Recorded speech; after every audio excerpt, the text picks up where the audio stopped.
आगे मनु महाराज की संतति के बारे में वर्णन बताया गया। 3 बेटियां हैं, 2 पुत्र हैं मनु महाराज के। सबसे पहले बेटियों का वर्णन बताया।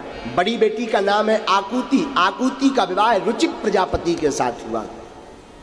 इनके घर साक्षात यज्ञ नारायण भगवान प्रकट भये। बोलो यज्ञ नारायण भगवान की जय हो। यज्ञ नारायण भगवान का विवाह हुआ दक्षिणा नाम की कन्या के साथ। इसलिए आज भी यज्ञ बिना दक्षिणा के अधूरी है। यज्ञ करवाओ दक्षिणा ना दो तो यज्ञ अधूरा, क्योंकि यज्ञ नारायण की पत्नी का नाम है दक्षिणा। इसलिए बिना दक्षिणा के यज्ञ अपूर्ण मानी जाती है।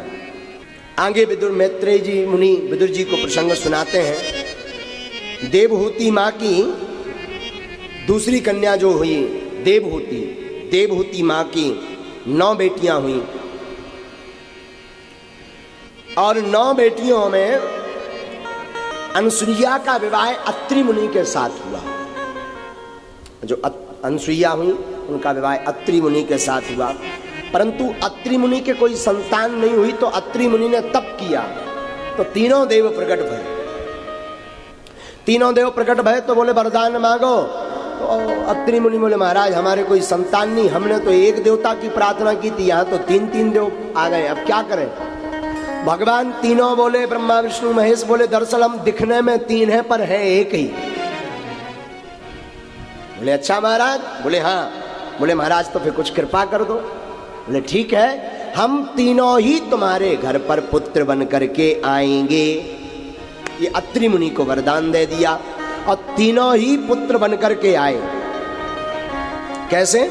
ब्रह्मा जी के अंश से चंद्रमा, ये अत्रि मुनि की संतान है। ब्रह्मा जी के अंश से चंद्रमा रूपी बालक हुआ, शिव जी के अंश से दुर्वासा मुनि रूपी बालक हुआ और भगवान श्री हरि नारायण के अंश से साक्षात दत्तात्रेय जी महाराज हुए।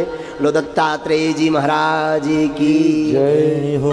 तीनों देवताओं के 3 रूप में 3 पुत्र हुए। अरे माता अनुसुईया ने डाल दिया पालना, झूल रहे तीनों देव बन करके लालना। तीनों देव लालना बन करके झूले। जो सबसे छोटी पुत्री थी जिसका नाम था आकुति, देवहूति, प्रसूति।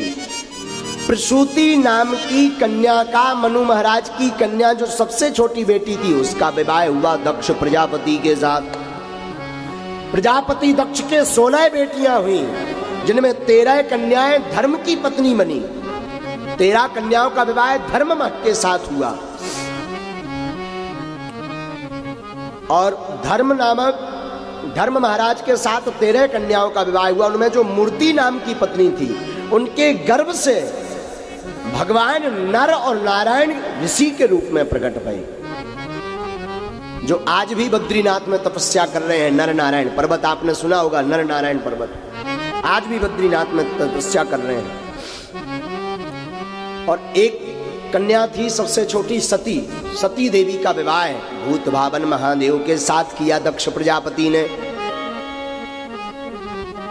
लेकिन सती की कोई संतति नहीं हो सकी, कोई संतान नहीं हुई सती और महादेव से, क्योंकि एक बार दक्ष ने भगवान भूत भावन भोलेनाथ का अपमान कर दिया था, जिसे देवी सती सह ना सकी और अपने प्राणों को त्याग दिया। यहां पर परीक्षित जी ने प्रश्न किया, महाराज पिता के कारण पुत्री ने प्राण क्यों त्यागे, जरा ये कथा विस्तार से बताइए। अब कथा बताने लगे। एक बार ब्रह्मा जी ने दक्ष को प्रजापति घोषित कर दिया, प्रजा का राजा बना दिया।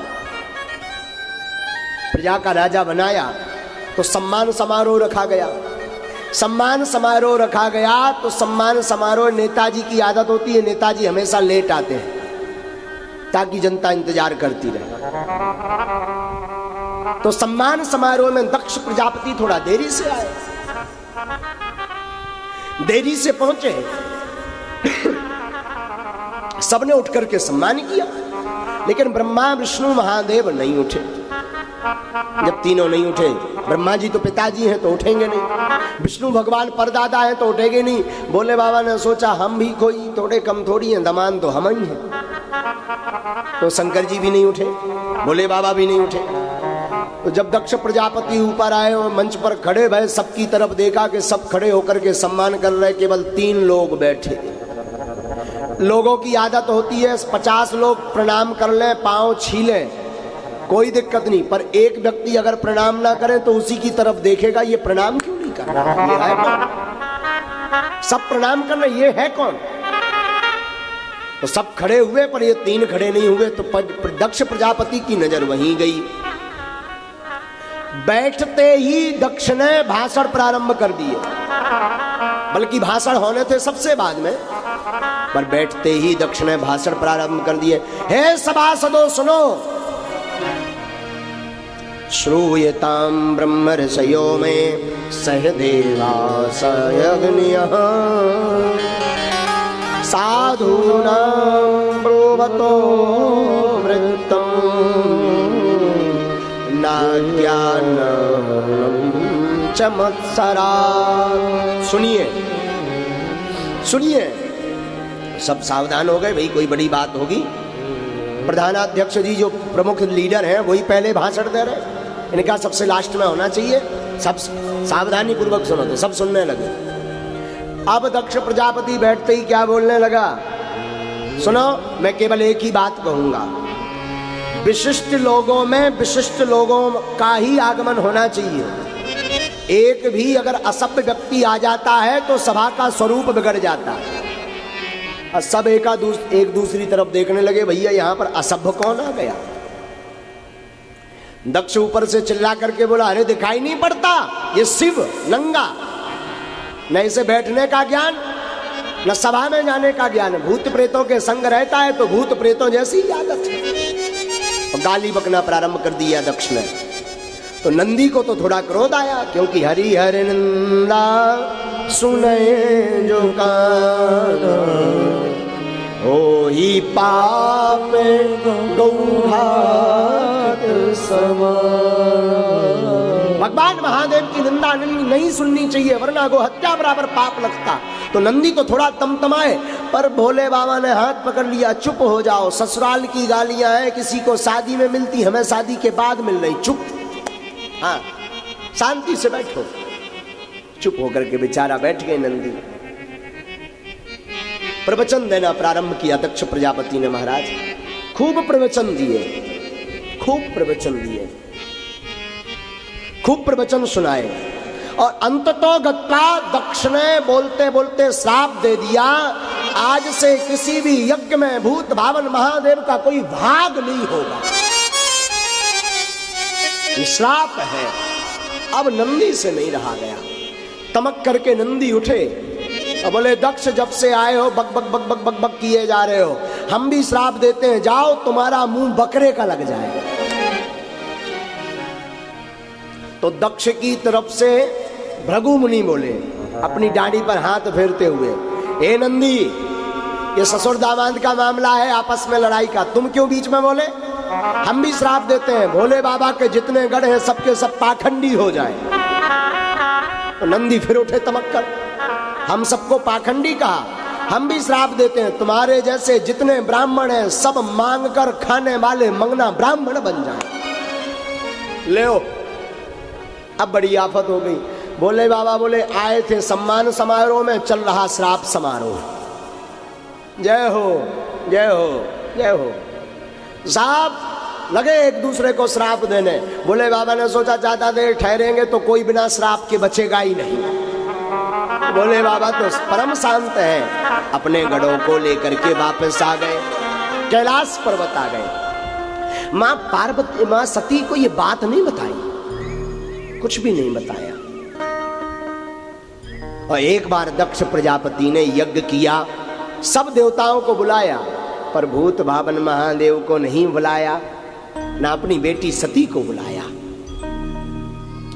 पड़ोसियों की आदत होती है जले पर नमक छिड़कने का काम बड़ी होशियारी से करते हैं। पड़ोसी जले पर नमक छिड़कने का काम बड़ी बखूबी होशियारी से करते हैं। सब देवताओं को पता था कि भूत भावन महादेव को नहीं बुलाया गया, फिर भी सब देवता विमान लेकर के कैलाश पर्वत के ऊपर से ही जा रहे।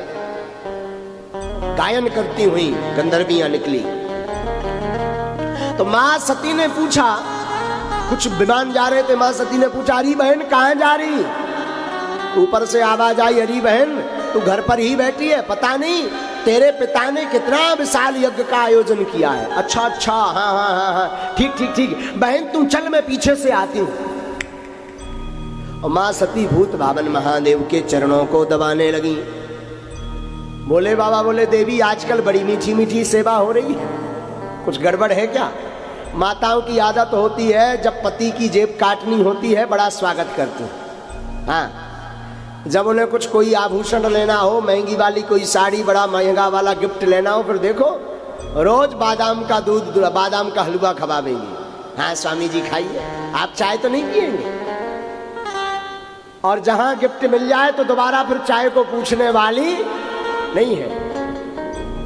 तो सती चरण दबाने लगी भूत भावन महादेव के। बोले बाबा समझ गए आज कुछ गड़बड़ है।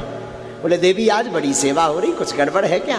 अरे नहीं महाराज, हम धर्म पत्नियों का तो धर्म है स्त्रियों का अपने पति के चरणों की सेवा करना। विवाहित स्त्रियों का धर्म है पति के चरणों की सेवा करें। आजकल प्रायः ये काम बंद हो गया। आजकल पति सो जाए तो उन्हें लगता है चरण न दबा के गला कब दबाऊं। चरण दबाने की पूछे कौन? अच्छा, कितने पुरुष हैं जिनकी स्त्रियां रोज तुम्हारे चरणों की सेवा करती, जरा बताओ कितने लोग हैं आप? हाथ उठाओ ना। रोज, वाह भाग्यशाली हो। और कोई इतना भाग्यशाली आदमी है नागपुर महाराष्ट्र में जिसकी धर्म पत्नी रोज चरण दबाती, गाली तो रोज सुनाती होगी। प्रायः आजकल बंद हो गया ये, परंतु विवाहित स्त्री का परम धर्म है अपने पति के चरणों की सेवा करना। ये परम धर्म है। माँ सती चरण दबाती, भगवान भोले बाबा पूछते देवी क्या कारण है? माँ सती कहती महाराज आपको पता है क्या, आपकी ससुराल में आपके ससुर जी ने एक विशाल यज्ञ का आयोजन किया। सुंदर शब्द शैली देखिए। माताओं की कोई भी बात होती मायके की तो हमारा मायका ऐसा, हमारे भैया ऐसे, हमारे पिताजी बाप जी ऐसे, ऐसा बोलेंगी। पर सती की शब्द शैली देखिए, महाराज आपकी ससुराल में आपके ससुर जी ने विशाल यज्ञ का आयोजन किया। अपनत्वता बढ़ाने के लिए सुंदर शब्द शैली का प्रयोग करती। अच्छा देवी कोई चिट्ठी पत्री आई है? आई तो नहीं है, पर भेजी जरूर होगी, डाक गड़बड़ा गई होगी, पोस्टमैन गड़बड़ किया होगा। नहीं नहीं नहीं, आज तक जो राज छिपाए रहे भोले बाबा अब बताया। देवी दरअसल तुम्हारे पिता हमसे ईर्ष्या रखते हैं, पूरा राज बताया। सती बोली महाराज आप चिंता मत कीजिए, हम अभी डांटते पिताजी को जाकर, आप आज्ञा तो दीजिए, देखना वो चरणों में गिरेंगे आपके। खूब समझाया, नहीं मानी। जब सती नहीं मानी तो भूत भावन भोले बाबा ने विचार किया, हुई आई सुई जो राम रचिरा, हुई गए वही राम रचिरा, वो करी तरह के बड़ा भैसा, वो करी तरह बड़ा भैसा, हुई वही जो राम रचिरा था, हुई वही जो राम रचिरा था।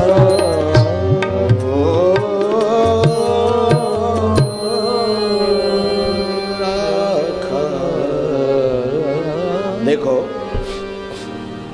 रहे मन धागा प्रेम का, मत तोड़ो चटका, क्या टूटे से फिर ना जुड़े, जुड़े गांठी पड़ी जा, रही मन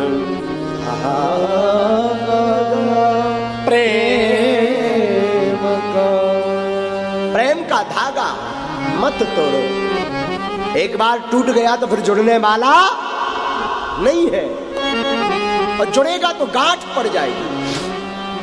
भोले बाबा ठीक समझा रहे, सती मत जाओ, वहां बिल्कुल नहीं जाना चाहिए। कहां? आवत ही हर से नहीं, नैनन नहीं सने, तुलसी तहाना जाइए, चाहे कंचन बरसे। जहां जाते ही आपको देखकर कोई प्रसन्न ना हो, नैन गदगदाए ना, वहां जाना नहीं चाहिए। भले ही वहां पर सोना बरस रहा हो, ऐसी जगह मत जाओ, मत जाओ। पर सती मां गई, महाराज गई तो सब तो देख करके मुंह मोड़ ले में दक्ष के कारण। सादर भले ही मिली एक माता, परंतु सती की मां प्रेम पूर्वक मिली। सब जगह सती ने देखा, कतहु न दीखो शंभु कर भागा, कहीं पर महादेव का भाग नहीं दिखाई पड़ा। पत्नी का अपमान पति के अपमान में है, पत्नी का सम्मान पत्नी के सम्मान में है। गांठ बांध लीजिए, जहां पति का अपमान हो रहा हो समझ जाइए पत्नी का खुद का अपमान है, जहां पति का सम्मान हो रहा हो समझ जाइए स्वयं का सम्मान है। और महाराज सती ने देखा कि भोले बाबा का कहीं भाग्य नहीं, तो रुष्ट हो गई मां सती, होठ फड़फड़ाने लगे, लाल नेत्र हो गए, सजल भर गए। और मारे आवेश के मां सती चिल्ला पड़ी यज्ञ मंडप में। अब की बार पिताजी कहकर के दक्ष से संबोधित किया, हे पिता दक्ष, आज मैं बड़ी दुर्भाग्यशाली हूं जो मैं आपकी बेटी हूं, एक शिवद्रोही की बेटी। मुझे अपने आप पर पछतावा है कि मेरे अंदर जो खून बह रहा वो एक शिवद्रोही का बह रहा। तुम समझ नहीं पाए हमारे महादेव को, हमारा महादेव तो जग से निराला है। उनका अपमान किया, मेरे स्वामी का। अब मैं वापस नहीं जाऊंगी, मैं जिंदा भी नहीं रहूंगी। अगर मैं वापस जाऊंगी तो भोले बाबा कहेंगे आओ दाक्षायणी, आओ दक्ष कुमारी, तुम्हारे नाम से जोड़ेंगे। इसलिए अब मैं इन प्राणों को त्याग दूंगी, क्योंकि शिवद्रोही का खून लेकर के अब मैं जी नहीं सकती। और महाराज देखते देखते मां सती ने अपने शरीर में क्रोधा अग्नि को प्रकट करके सभी सभासदों के सामने दक्ष प्रजापति के यज्ञ में शरीर कांपने लगा, होठ फड़फड़ाने लगे, नेत्र लाल हो गए। और मां महादेव का ध्यान करते हुए यज्ञ के मध्य में ही अग्नि को प्रकट करके अपने प्राणों की आहुति दे देती। हाहाकार मच गया, भूत प्रेत भगवान शिव के गण हाहाकार मचाने लगे। भृगु ने रक्षोहण मंत्र छोड़ दिया। नारद जी ने भूत भावन महादेव को बताया कि सती ने अपने प्राणों को त्याग दिया। भूत भावन बोले बाबा बड़े क्रोध में भर पड़े, अपनी जटा से एक बाल निकाला और महादेव ने जमीन पर छोड़ा।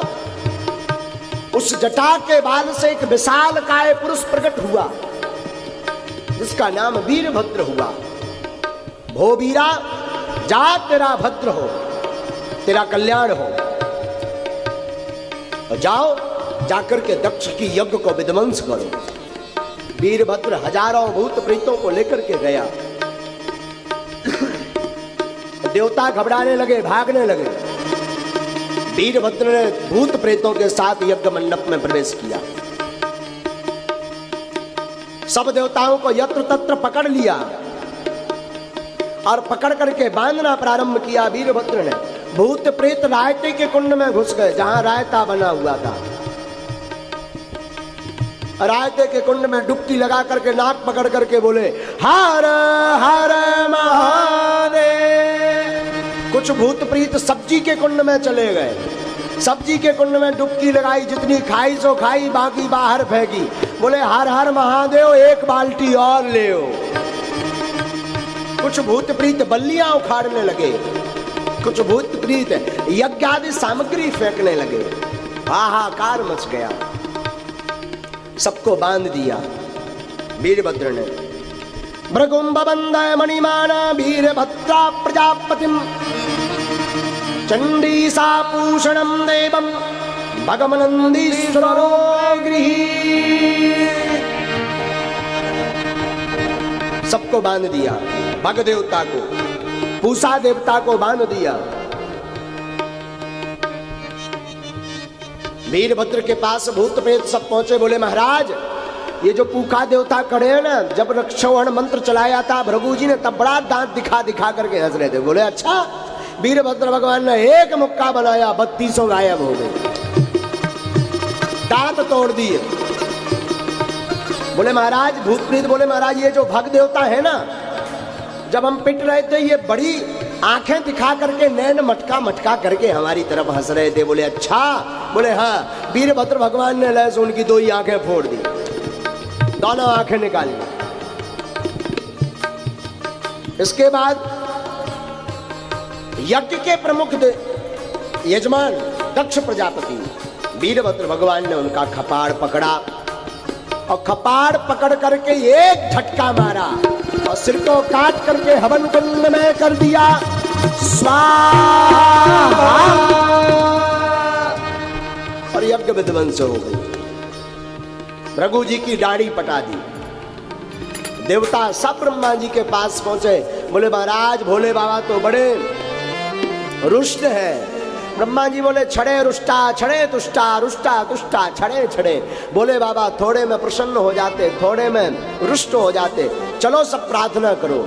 सब देवी देवता प्रार्थना करने भोले बाबा के पास गए।